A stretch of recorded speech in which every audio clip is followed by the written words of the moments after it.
The Coonhound Collective podcast is brought to you by CZ Welding and Custom Dog Boxes. Dog boxes built by hunters, for hunters. Check these guys out today. This is your host, Jason Snellgrove, and I will be your guide as we journey down the road to pleasure hunt or hitting the long trail to those great comp hunts. This is the Coonhound Collective podcast.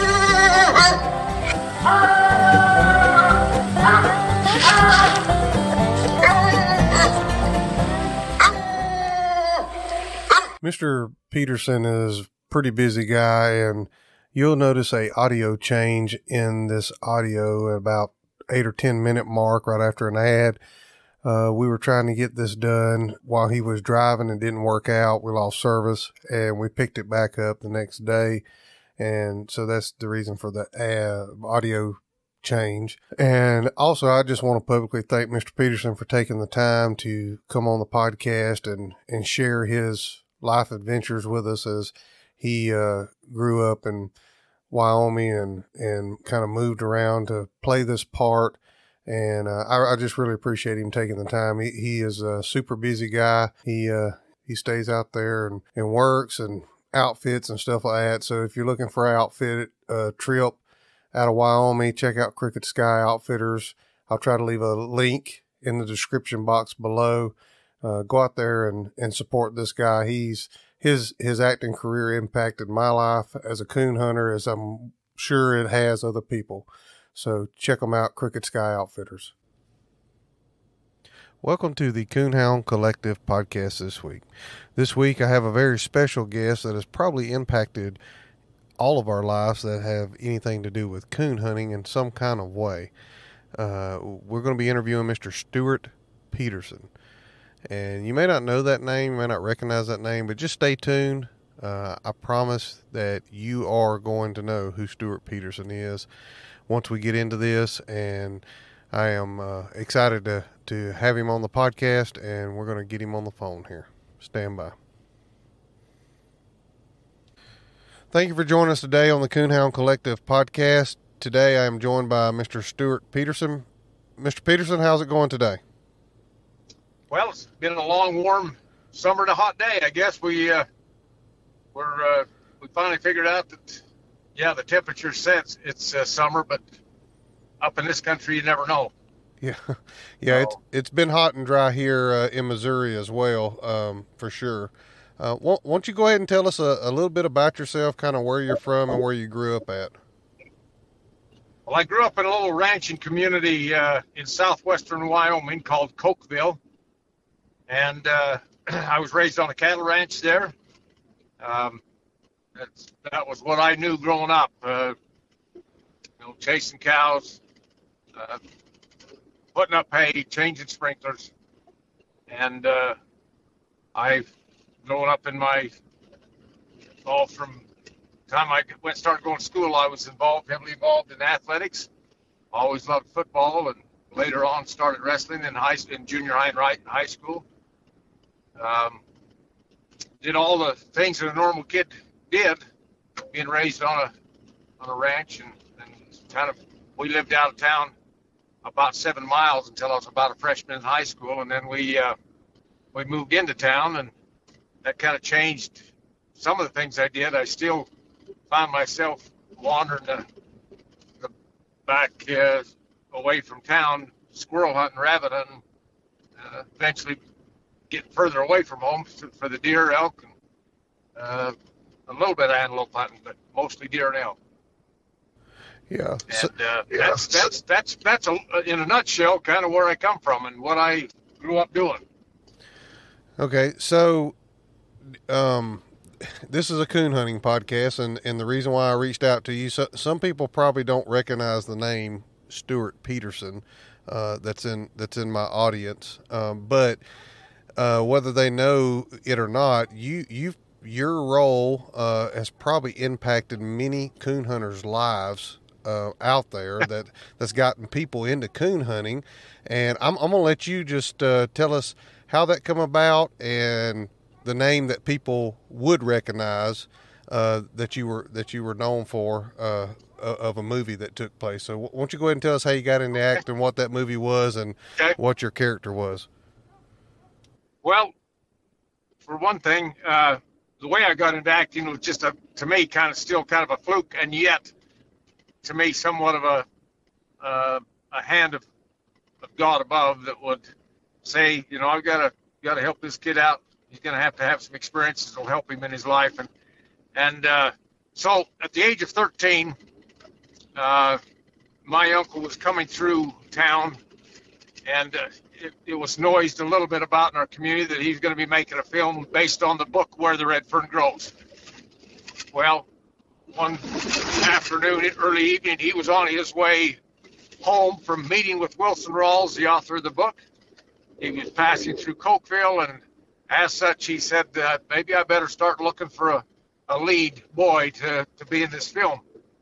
And because I guess somehow he'd inquired from one of our fourth grade teacher there in Cokeville, who she could suggest, and she suggested a young man that was living there, and he was a friend of mine, and so he invited him over to meet him at my grandmother's house there in other words, his mother's house there in Cokeville.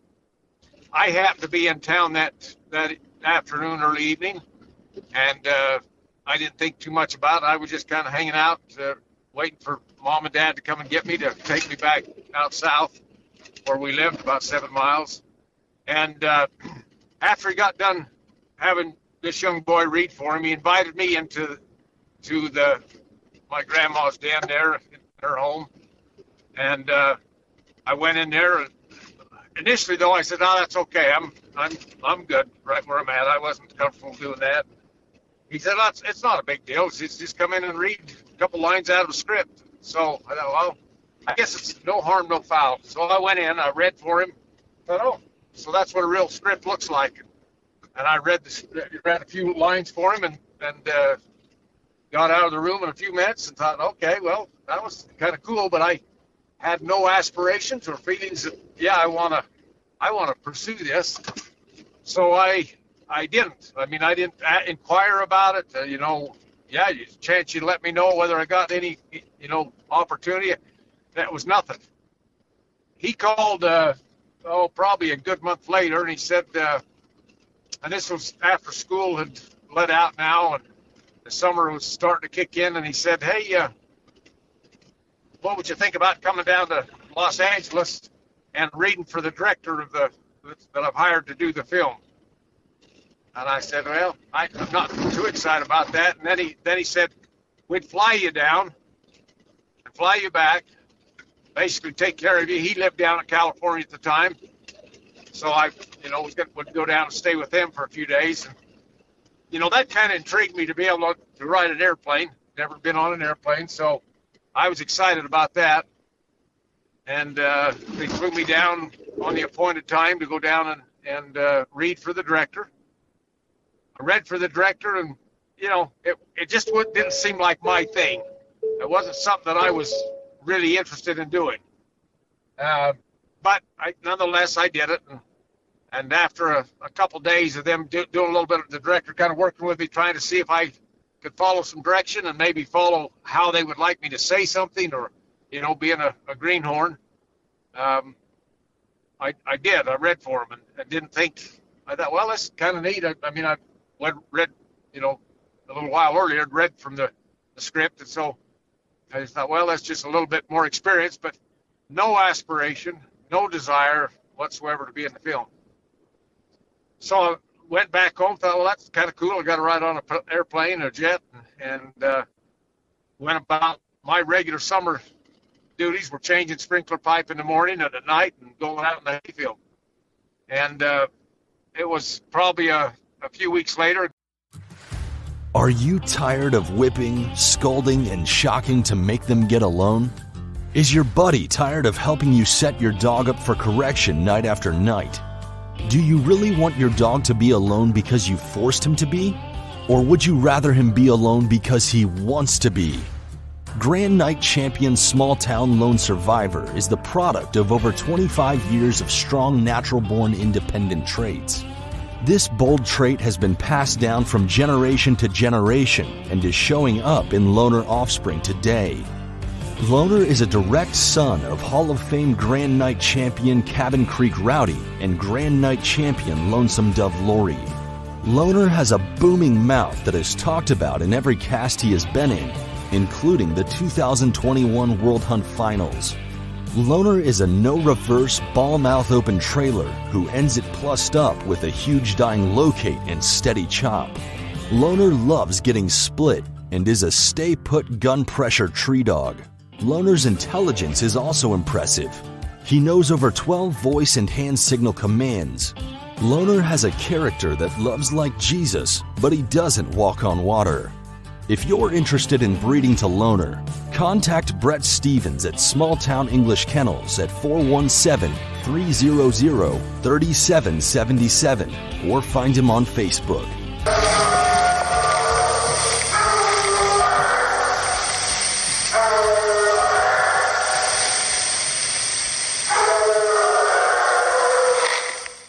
If you're interested in running a stud ad for your dog here on the Coonhound Collective podcast, reach out to us at thecoonhoundcollective@gmail.com. Send us a message through Facebook or Instagram, and we'll be glad to get with you to get you an ad built and get you pricing on all of our ads. When I'd received a call from my uncle shortly after doing the California screen test, I shouldn't say screen test, but reading for the director, that's when I received another call to go down to Brigham Young University there, where they have a film studio, and they asked if I'd do a screen test. They wanted me to see what I looked like on on film, and so I went down there reluctantly. With it being my uncle, obviously I wanted to try to please him, but I really had, again, no interest to pursue the film industry. But he was interested in trying to get this film and get it right, so he was pretty adamant about saying, hey, I just would like you to come and do these screen tests. So I agreed, went down to Brigham Young University there in Provo, Utah, about 3 hours from my home. And there I spent a couple days with an up-and-coming director who was in the film industry program down there that was trying to learn how to direct films. And he spent a couple days, probably frustrating days, with me, trying to get me pull out of me something that wasn't necessarily my desire to want to have pulled out.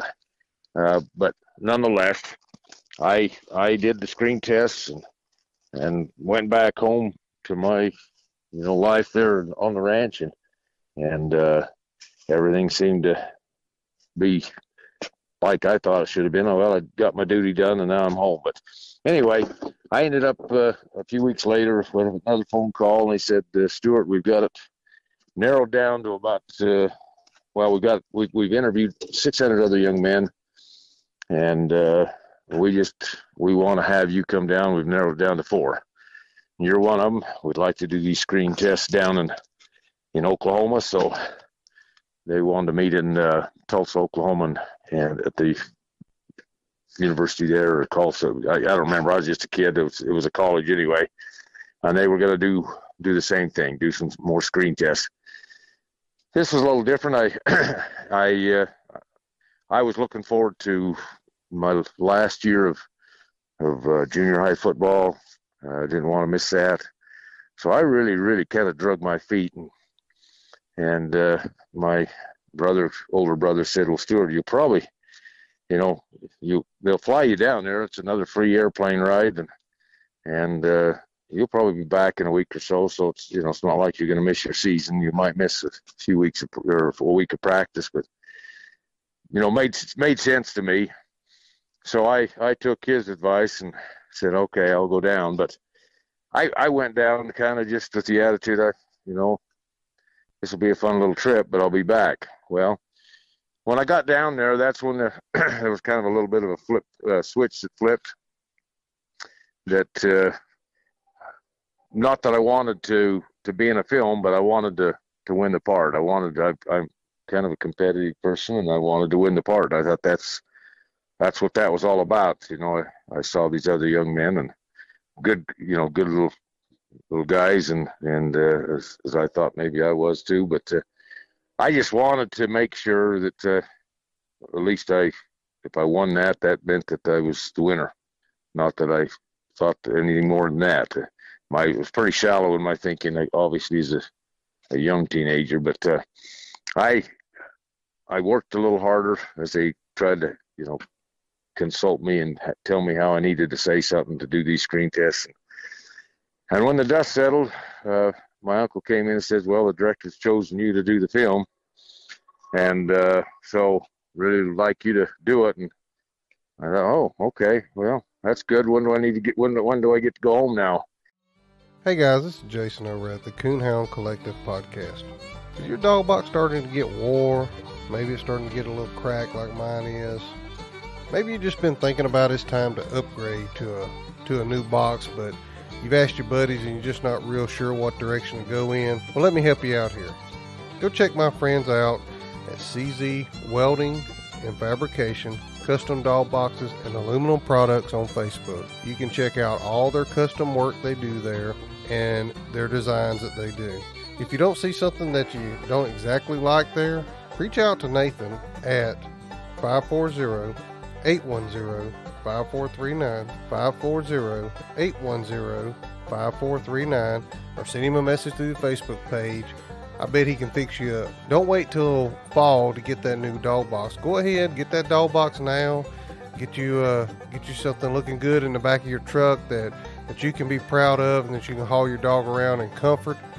Check my friends out at CZ Welding and Fabrication. You won't go wrong. Dog boxes built by hunters for hunters. Get yours today. CZ Welding and Fabrication.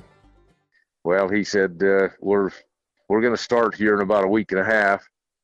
So I'd like you just to stay down here and got to get to know the dogs, and I'd like you to start toughening up your feet. So you might just work on going barefoot here for the next little bit.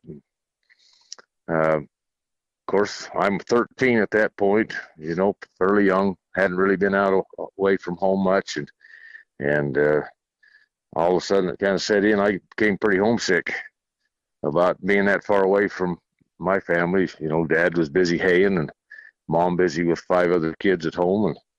And I felt like a pretty lone man on an island out there. And I was, just thought, what have I got myself into? This isn't what I had thought or imagined I'd ever be doing. But I guess I kind of tried to have a stiff upper lip, and I pushed ahead and with a lot of encouragement from home, saying I could go ahead and do that.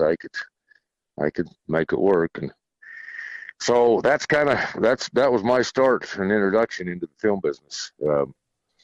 And not something that I had ever had any aspirations or ideas that, that's what, when I grow up, that's what I want to do.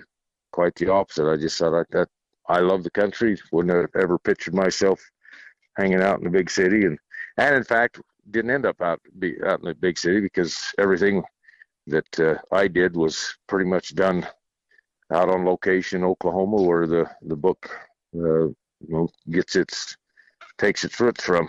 So that's kind of how I got into it. And then it kind of just went from there. My uncle had me do other films later on, usually about one a year there till I got out of high school. And that was just kind of what I experienced every year for a bit. Okay.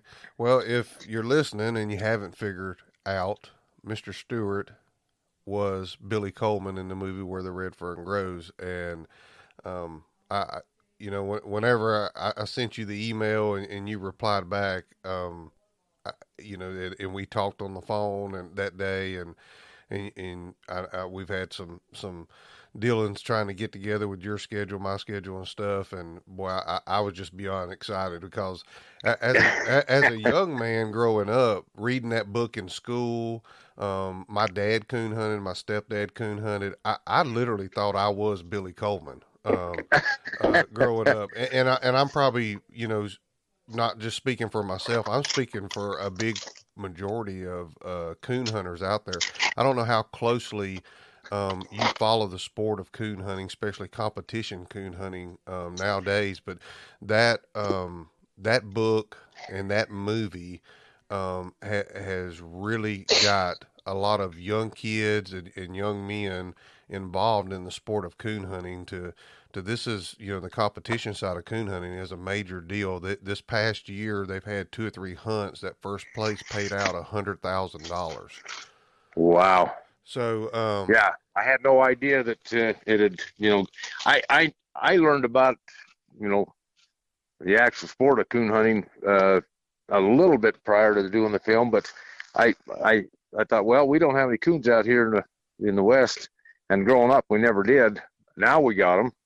They've been pretty prolific coming around. They're always getting into stuff here, but that was my introduction as well to the coon hunting stories that many people tell, and in fact was invited to go coon hunting a couple different times, and I just thought that was awesome. It was just an addicting sport, because there's something about hearing dogs bay in the night, in the darker night, that kind of gives me a thrill, kind of much like what I feel like when I'm up in the mountains and hear a big bull elk bugle. It just sends you a kind of a chill down you, and you think, oh, this is awesome. But that's kind of that was my introduction, and so I haven't, and since then really haven't had the chance, because coming back out to the west, to where I live in Wyoming, why we still don't have what I'm sure you guys have as far as coon terrain and all that, but we still have them. But that was my introduction, and I've always thought that's a great sport. Yeah, well, I kind of find it ironic. I'm from Southeast Alabama, and that's where, of course, I seen the movie, read the book, and now I live in the foothills of the Ozark Mountains, and so that movie just ringed even more truer for me, and as I've gotten older, and my kids have watched it, and other people's talked about it, and what an impact a book and a movie could have on a generation of people. Oh yeah, well, it has lasting values that I think everybody can to try to associate with, and that's, I think, what's made it have such a long span of life, shelf life, for people even today watch that story and are moved by feelings and emotions that are associated with that type of thing. So it's a pretty neat thing. Yeah, for sure. So as you get into this movie and y'all are getting ready for it, I assume that those dogs that you got to do some hunting with them prior to actually the filming, or how did that work? Well, they had several dogs to do the 2 parts. As I recall, they had something like 13 dogs. Why it was odd, because there was only the 2 main parts, but they had 13 dogs, and all of them had various uses during the course of making a film, because they had the puppies, and then they had the half-growns, and then they had, of course, the adult dogs, and they had more of the adult dogs, because that's what kind of gave them the ability to in different scenes have the skill sets that they'd been training these dogs to do. So I didn't get to hunt with those. Those were all just mostly the film dogs that obviously had the bloodlines to do what they the coon hunting stuff, but I was able to go with some locals out there in Tahlequah area to do that, but to do the hunting with their dogs. But these dogs were, being trained and worked with, and they wanted me to get to know them, which I did. And as a young boy, that was kind of exciting. I always enjoyed animals.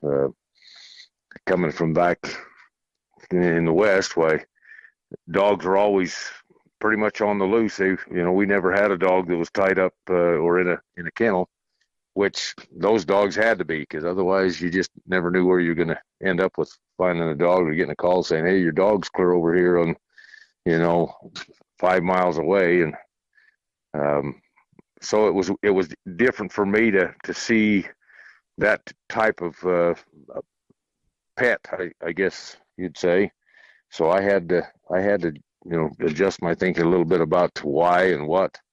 Had the opportunity to have one of them, but I just, in my little boy heart, I thought, man, I can't do that. I can't take them home. And then they've been used to doing the hunting thing, and I wouldn't have had any hunting for them to do other just be out and about. And I didn't want to have to keep kenneled all the time, live it out on the ranch. But those were some of my thoughts as a little boy. Excited about the idea, but it just didn't seem to pan out that's what I needed to do, was have a dog come home and not have what it was bred to do. So yeah. Well, and that movie and book has probably sold more red bone puppies than any other advertisement that could be done. My dad had a pair of red bones, and when I was a kid, and their names was Dan and Ann, and they were actually, a guy had them that was a deer dogger. He run deer with these dogs, and the dogs wouldn't run deer during the daytime. They tree coons, and he'd give them to my dad. And that's how we ended up with them. But in other scenes in that movie, like how was things filmed, like with the mountain lion scene and stuff like that? I mean, looking at it from the movie, especially my kids now, they look at that and they're like, how was that even done?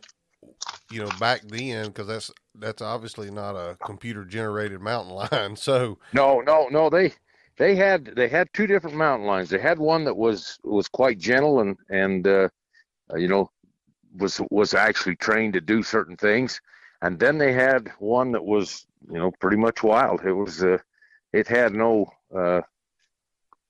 sense of being tamed, and so they would use anything that were close up where there was contact with physical contact with the cat. It was the tame one, and anything that was like associated with the dogs in the scenes with the dogs coming in, that was real life interaction there with the wildcat. The one that was not prone to let you come up and pet it and have it purr back at you. This one was a wild one. I remember watching. We did those scenes. They did those scenes at night. I thought, man, that's pretty cool. But what they in those particular scenes with the wild one and with the dogs coming in, and they had a really light cable that was strong enough to hold that cat tied on a cable, tied to that cat, and then the cable anchored. And they would, put the cat where the wild one where it needed to be with that cable, and of course the trainers had to be really careful. And then during the scenes when they turned the dogs loose, they had those dogs going in. I remember one where the cat latched onto that dog's head and wasn't letting go anytime soon. They had the trainers, and I thought, well, that's kind of neat. And see, they went in with the fire extinguisher and sprayed it on the cat and dog to try to let that cat release, and he did. And but that dog had some pretty good puncture wounds in its head. But I thought, wow, and yet that dog was one of those that wanted to keep going back after that cat. And I thought that was interesting. That some of them, they'd get swatted and they'd come out ki-yiing and wouldn't go back in. And that was another reason why they needed more dogs and just need more adult dogs, because they needed to be able to make sure there were a couple dogs in that in the picture all the time, going after that cat. So that was what I saw as a 13-year-old. That I thought I was pretty intrigued by all of that went on with the scenes where it was pretty well live action. Yeah, well, yeah, I would say so. I would say that is live action, especially for a young kid to see that's not really probably been around that very much. But no, I don't think we could have gotten away with it today. There's too many many PETA lovers that don't understand, all of the controls that were put in place as well. Not that dogs didn't get hurt, because they did. I mean, that was just the nature of it. But that was kind of a cool thing to watch. Yeah. So earlier I talked about the impact the movie and the books had on coon hunters, would be back east from you. What kind of impact did the movie have on you as a young man in that time? Well, I think probably the thing that I look back on most about what kind of impact it had was the fact that I was away from home. I don't know about the storyline. I thought about it but that was kind of who I was anyway. I mean, I was out all the time hunting anything I could behind the house there. We had nothing but rangeland. There was a ridge of rocks that ran a couple miles behind, that was right behind the house there, maybe a mile behind. And I went and I explored every, aspect of that little ridge. And often I found rock chucks. I found, rabbits in the process, badgers, just a small game. But that's where I kind of learned the kind of the hunting instincts that come when you do start hunting. And so for me, it was a pretty exciting thing to be raised with that, but then now be out and kind of, I guess you'd call faking it, but I was actually hunting again, but it was a different type of hunting. So, it impacted me from the standpoint of it put me out there by myself trying to do something away from home at that age, and also being very concerned about what my peers would be thinking or seeing and thinking about me. So I felt like I had to grow up just a little bit quicker than maybe I would have otherwise. And I had the opportunity to, work really, really close with some pretty cool people. You take James Whitmore and Beverly Garland, Jack Ging, they all kind of took me under the wing, and we had quite a fun time. I really looked up to those people, and it was just an overall great experience that way. So it kind of opened my eyes, but it also opened my eyes to some of the values that lacked in human behavior, as I saw, people that seemed to show infidelity in their lives, and thought that was just, that went along with the territory of being in the film business. And I just thought, I came from a strong home family background where mom and dad were faithful to one another, and then all of a sudden I was placed in a situation where I saw where good people were making poor choices while their family or their loved ones were back home away from it. I just thought, that's an interesting thing that I'd never seen. I hadn't been raised around it. My little town is a small town of about 500 people. You knew everybody, and you just it was way uncommon for somebody to be unfaithful to his companion or her companion, as the case may be. And so all of that was a real eye opener for me, and I think helped shape my life too, because the storyline that the Red Fern revolves around is really the family unit, and that's kind of what I saw, and I thought this doesn't match up with what I know and really like about the way I was being raised, what I saw, but I related with what the storyline was all about, and that was about family. Yeah, and I think that's what that storyline that you related with there. I think that's what a lot of people relate with, because the sport of coon hunting in the past has been known as a family style sport that everybody can be involved in. It's that movie mainstreamed coon hunting at a small level then, but it has really become an impactful sport.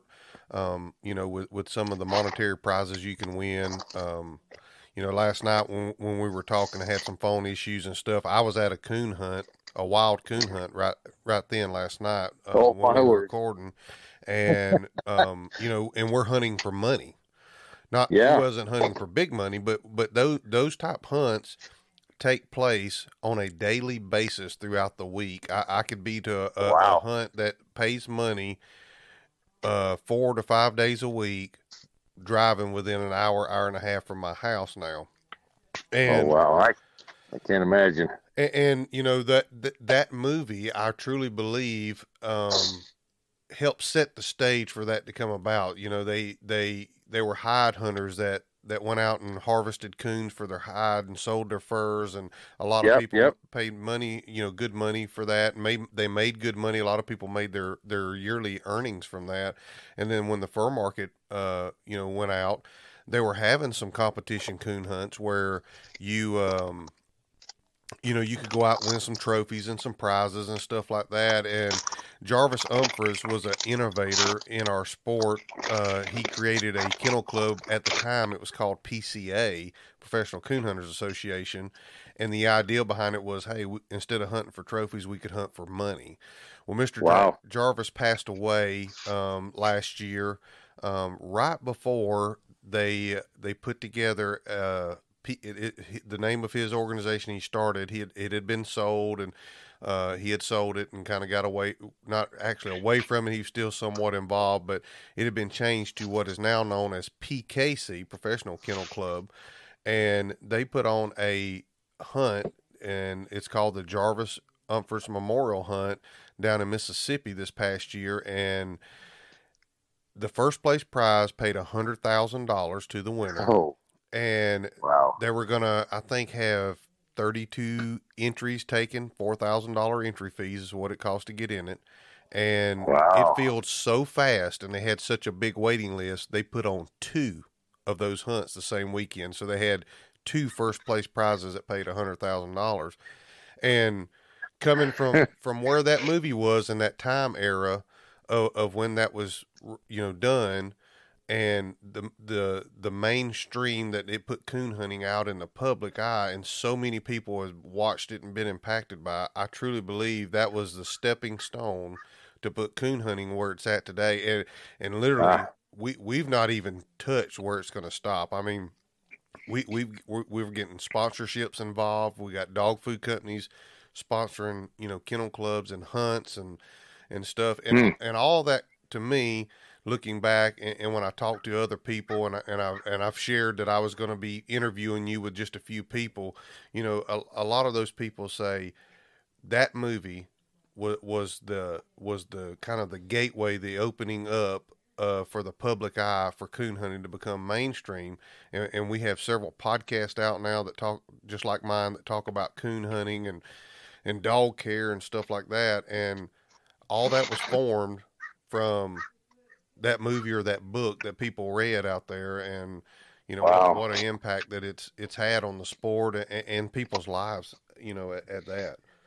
Yeah, who would have thought? I mean, I that as you're telling me these things, I'm thinking, wow, that's quite a progressive, history that's pushed out there to be something. I mean, for heaven's sakes, that was done a lot of years ago, and here, the sport has grown to. I would have thought as the population grew, probably that would go down, but it sounds like that has been quite the opposite. That's neat. Yeah, well, and they used to have, I'd say back in the 80s, early 90s, you would show up at a hunt, but now you would have like one hunt a month or two hunts a month, and you'd show up and they'd be 50, 60, 70 dogs at these hunts. As time has progressed, and now, like I said, I could be at a hunt within an hour and a half of my house any night of the week I wanted to go. Of course, numbers have went down, but the monetary side of that, in the end of the movie, or not right at the end of the movie, but close to the end of the movie, they go out and they have the competition hunt that you were involved in, and that money being put in. I look at that now, that money being put into that gold cup that was won there, what it has evolved to today, of just like the Jarvis Umphreys Memorial Hunt. They've had the $100,000 hunt. There's another organization called Pro Sport that they've had the $100,000 hunt. And by the way, the same dog has won in the last 6 months, won like 200 or 300 and something $1,000 because he's won 2 of those $100,000 hunts. So that makes those dogs pretty pricey for a breeder. Yes, they have become very valuable, and they Wow. are to buy a good dog. It is very, very pricey to buy. I mean, it's not uncommon to hear numbers like 30, 40, 50, $60,000. Even rumor it has it. There's been a few six figures thrown around to buy a dog. So, yeah, those dogs have become very valuable over the time, and you know, in the stud dog world at one time, just male dogs that were being bred to select females really blew up and become a big deal. You know, back several years ago, and still is a big deal, but now you can win so much more money just going out hunting. So I don't think it's quite as prominent as it once was. It's still very important, you know, for bloodlines and stuff like that. So, and believe it or not, this is what's probably the craziest thing is there is still a lot of good red bone coonhounds out there, but you very rarely see, red bones at a competition hunt. At least in my area where I'm at, there's one guy that hunts them. The tree and walker dog is the dominant dog, bar none, across the sport, across all kennel clubs.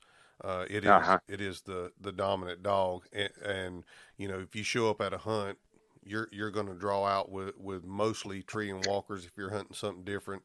And there may not be nothing there but tree and walkers if you're hunting something different in your dog. I mean, for the way that it's changed over the years, because you would think, because that, like I said, that movie has had a great impact on people and probably sold more red bone puppies than any other advertisement a red bone breeder could do. You know, throughout the country. But that it's kind of how the breed, you know, kind of went from everybody wanting a red bone to now these walker dogs are winning all this money, so that's what everybody's gone to. But that movie, that again, I look at that scene where they're putting that money in that gold cup, and that has progressed to where we are today, where we're giving $100,000 away to a first place prize winner at a wild coon hunt. And so what seems to be the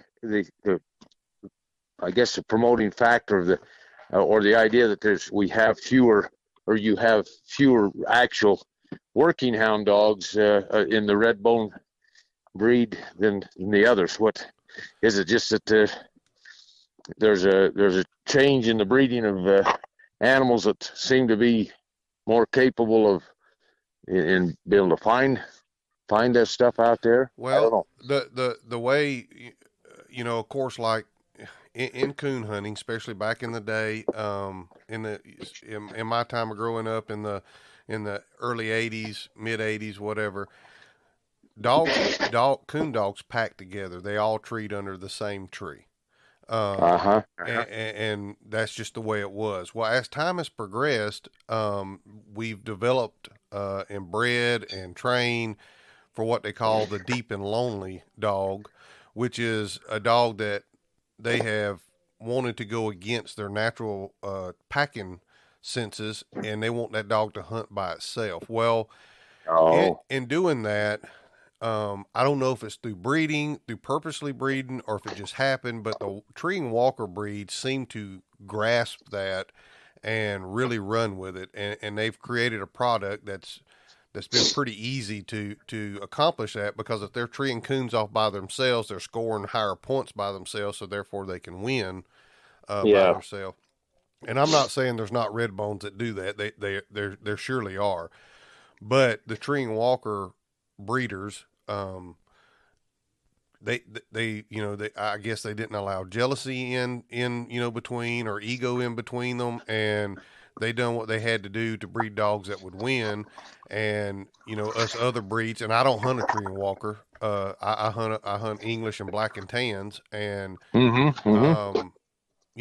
us other breeders maybe have not went that far, as Yeah. to trying to make that happen. And, you know, some of us are still, you know, a little bit older school where I'm out pleasure hunting. I don't mind a dog to pack. And I really, me personally, I'm not a deep and lonely type guy because I think that's going to go by the wayside with family farms being sold off left and right. We're getting Right. smaller Right. parcels of land to hunt, and you're not going to be able to hunt that dog that goes a mile before he trees a coon. You're going to have something that hunts from the truck, and a lot of them do hunt from the truck, but there's a big portion of them that, you know, they blow in the country deep, and they're looking for a hot track to get treed quick, and Yeah. that's worked for them, and they've won. But and there's some spurts in some breeds: the red bone breed, the black and tan breed, the English breed, the plot breed, the American leopard hound. There's little spurts of dogs across the country that you'll say, oh, look at there, that dog, you know, made it to the Final Four. I got a buddy that, matter of fact, was at the coon hunt last night. His I think it's his son or nephew, hunted in the Oklahoma State Youth Championship this past weekend with a blue tick. And when they drawed out on the final cast, he was the only blue tick. There was 3 other Walker dogs, and he took 4th place. So Oh my word. there's spurts of different breeds, you know, that you'll see showed up, but the dominant breed is the treeing Walker breed for sure. And Wow. and like I said, they've just done a good job at producing a product that has been consistently winning. And you know, people, that's what they're in it for, because furs, I mean, they're just not worth any money anymore, so people are not fur hunting anymore, you know. Yeah. Yeah. So, That's interesting. yeah. Interesting. So other than Where the Red Fern Grows, what other movies have you acted in? I did a film called Seven Alone. It's a storyline of people that were on their way to the fertile country of the Northwest in Washington. It was just it's a kind of a Western, but about a family that picked up and headed to the Northwest, and the challenges and trials that took place there as family members got sick, or, you know, in this case, the dad passed away, leaving the mother to try to manage getting out there on her own with the kids. And so that one came right after I'd done Red Fern, and then there was one called Against a Crooked Sky, which was about kind of takes place in the setting of the Utah desert, going back and you know, in the early West when it was still wild and Indians you know, were being imposed upon by the white man going out there, and some of the challenges that provoked, and so that's kind of where I, you know, then I did one would have been, I guess, probably my last one of the last films I did. It was a storyline called Rivals. It was about a family that had gone that moved from Wyoming out to California after the dad had passed away, and you know, went out there to try to be closer to some family, and it, you know, they talked about the adjustments that the young man had to make by being in that kind of a you know, setting, going from the country to the big city. So those were kind of the, you know, I guess my childhood or youth films that I did. I did a couple other little things for, you know, it was an ABC after school special called The Skating Rink. About that time, about my senior year in high school, and then I've done a couple little tiny things for the LDS Church, which I'm a member of, and so that's been my career. I had other opportunity, but you know, at some point I needed to really move on with what I was interested in for my life, and the film industry just didn't have that place in my life, so that's kind of where it went. Yeah, and that's where I was getting to, because I want you to have an opportunity here, and I know we're getting close to a deadline here where you're going to need to get on the road and get going. Yep. So I that's where I was headed to with this. I want you to tell about what you do now with Crooked Sky Okay. Outfitters. You know, Okay. if someone tell us about it, what all you hunt, what all you do, and then also if someone is interested in booking a outfitting trip, how they would get in touch with you. Okay. Well, 40 years ago, I started working with my mother's brother, another one of her brothers, who'd gotten in the outfitting business in the 60s, and I became a partner with him in the late 80s. And at the time, we called it Crooked Sky Outfitters, and so that was the name we went under for many years. And then when my uncle got aging, he finally sold out to my son, my oldest son, and he became my partner there for a few years. But his ultimate goal and dream was to he was trying to get to where he would, have a ranch. He wanted a ranch, and as I did back at his age, and he went and bought part of the family ranch, and that was how he was to try to get started. And to do that, he wanted to raise a little money, so he sold his portion to a partner of mine, a friend that I had become acquainted with, and he enjoyed it. In fact, he came up and guided for me for many years, Chad Martin, and so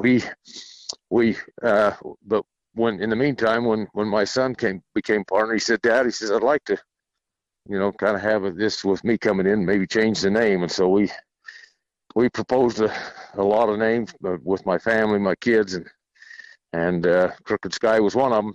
And as they were thinking about the past, the film, and so that's how it got its name, that we carry it now. And then that's what for the last, well, like I say, I've been involved in this industry for about 40 years now, and love doing. We take people up fishing on summer pack trips, trail rides, letting them see the creation of God's hand, and so it's been a pretty fun thing to be involved in that way. I also, in the off season, I build custom homes, and that's what keeps me busy during the off time. But since we had Steve Ranella and his crew come out to hunt with us, why they were just awesome. They really kind of opened the door for us and made it to where we have just a bigger cross section of America, knowing who we are a little bit, and that's just been kind of a fun thing. And we just really appreciate the fact that Steve and Giannis were so gracious in their kind words about how we took care of them and what we did. But we hunt mostly deer, elk, and moose, if you can get a license. And we're here in southwestern Wyoming, in the Bridger Teton National Forest. We have a pack-in camp, and then we also have a camp we can drive to, but it's all horseback. So it's kind of a true Western hunt. And that's what I do today. As we speak to now, I'm headed up with a pack trip. We've got a couple different families coming up, and we're going to take them up, and they're going to do some fishing. We do some pistol shooting. We do trail rides. We do fishing, and so we just have a good time doing that kind of stuff. And that's kind of what I love doing. Yeah, well, and like we talked before, I've never been out west to do any of that, and maybe one day here soon, maybe I can get a trip booked with you to come out there and meet you in person and do some fishing or hunting or something along those lines. If someone was listening out there and they wanted to get a hold of you about booking a trip to come out there, how would they go about doing that? Well, we got, if they get on our website, on our Crooked Sky website, it'll go through the kind of a little menu showing some of the things we do, and then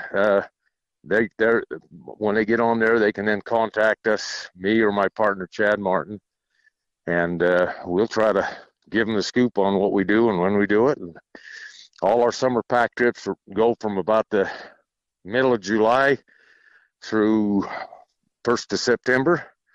And then our fall hunts, September's all archery. We usually hunt the 2 middle weeks of September for archery hunts for elk, and really don't do much for deer that way because most people they feel like that maybe they'll have a better shot at a deer with the rifle. And then we run deer hunts there the 1st of October for a week, 10 days. And then we have a rifle elk hunt in October, beginning the 15th. So that's kind of that's our busy time. We usually are packing out when the mountain snows are starting to get deep enough till we want to get out of there by the 3rd or 4th week of October. Yeah. Well, I will say this in trying to get this lined up, you are probably the hardest working, busiest actor that I know of, that's for sure. Because the first time I talked to you, I think you were part-time sleeping in a tent while you're building a house, and yep. You several times we've talked and you've been sketching out stuff, and so I truly I don't know that you'll know how appreciative I am for you to carve out a little bit of time for us to get this episode shot and done, and I truly do appreciate it. And if you ever come out east towards Missouri, please give me a call. I'd love to meet up with you, and have you out here. That may very well could happen. My youngest daughter, I have 6 kids. I have 3 boys, 3 girls, and my youngest one got married here a little over a year ago, and it'll be 2 years actually now. Here's the end of the summer, but she married a young man from out there in Missouri.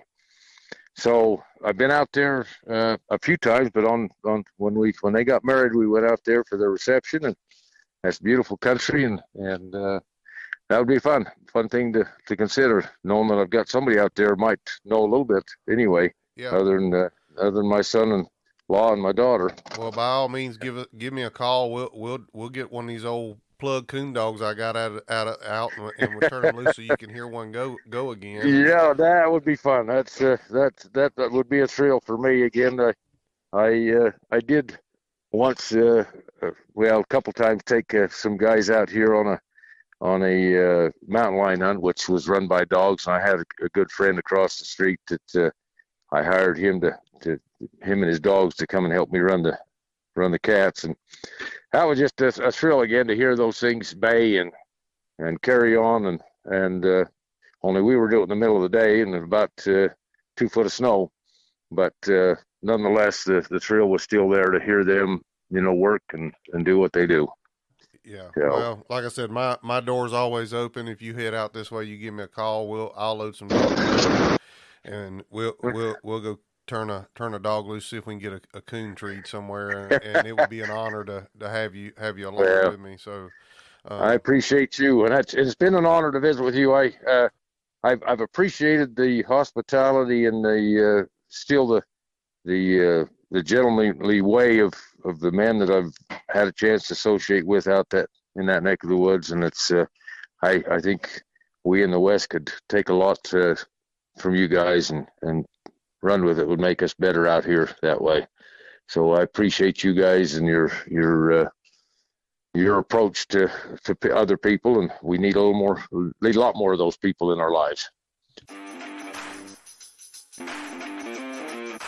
Hey guys, Jason at the Coonhound Collective podcast. Today I'm here to talk to you about a benefit hunt that's coming up. The State of Missouri Coon Hunters Association is holding the annual Shriners Children's Hospital benefit hunt on September the 24th, 2022. This is a UKC sanctioned event. There will be a bench show and a night hunt. There will also be a auction on the grounds at 1 o'clock. For more information on that, you can go to the Shriners Children's Hospital Benefit Stud Dog Auction and more on Facebook and check it out. You can scroll down through there. The winner of the bench show is going to get a CZ custom dog box. The winner of the night hunt is going to get the same custom dog box.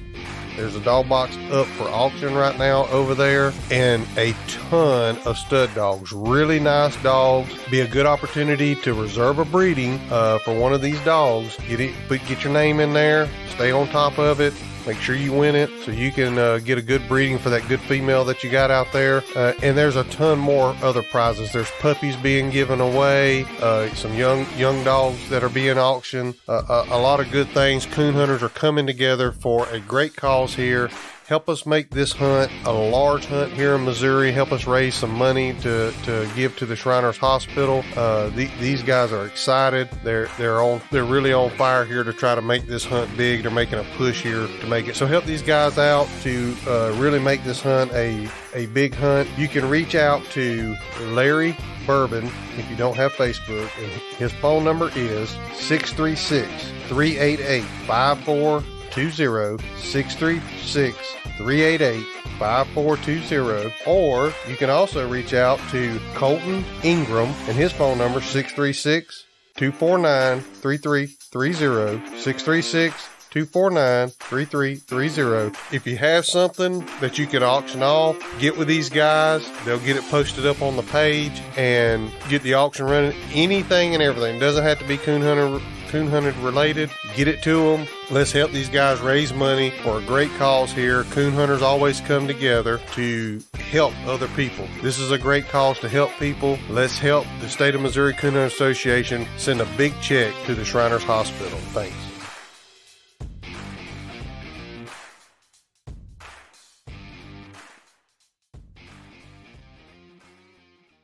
So, well, again, Mr. Stewart, I know you got to run.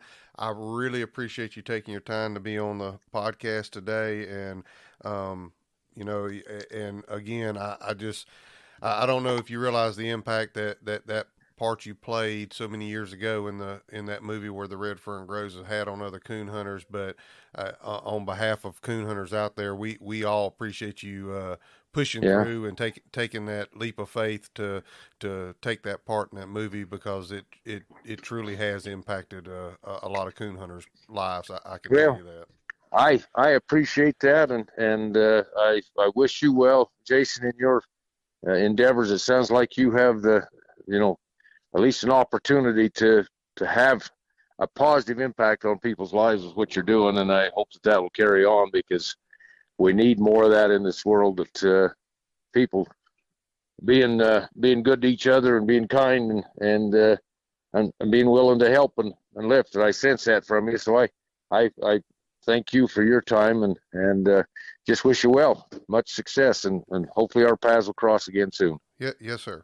Well, thank you so much for being with us today. And I know you got to go out, so I'll let you jump off here, okay, and I'll talk to you later. Take care and have a good one out there. Bye-bye. What an honor to be able to speak to someone that I know has impacted my life. I'm sure I speak for a lot of you out there. The true, real life Billy Coleman, to have that person that acted in that movie, to take the time out to be on the Coonhound Collective podcast. What an honor. We truly appreciate Mr. Stewart Peterson for cutting time out. As you heard, he's a very busy man building houses and outfitting. So I truly, truly do appreciate and cherish that time to be able to speak with him. I hope you enjoyed this podcast and this interview as much as I did. I think this is the foundation of our competition coon hunting that we have. Thanks, guys, for listening to the Coonhound Collective podcast today. We really appreciate you taking your time out of your day to listen to the podcast. If you don't mind, head over to Facebook and give us a like, and head over to Instagram and give us a follow. It's both at the Coonhound Collective. Also, if you would like to reach us here at the Coonhound Collective, you can reach us at thecoonhoundcollective@gmail.com. If there's someone that you would like to hear on the podcast, or a product that you would like to hear talked about, please send it to thecoonhoundcollective@gmail.com. Thanks again. Have a great day.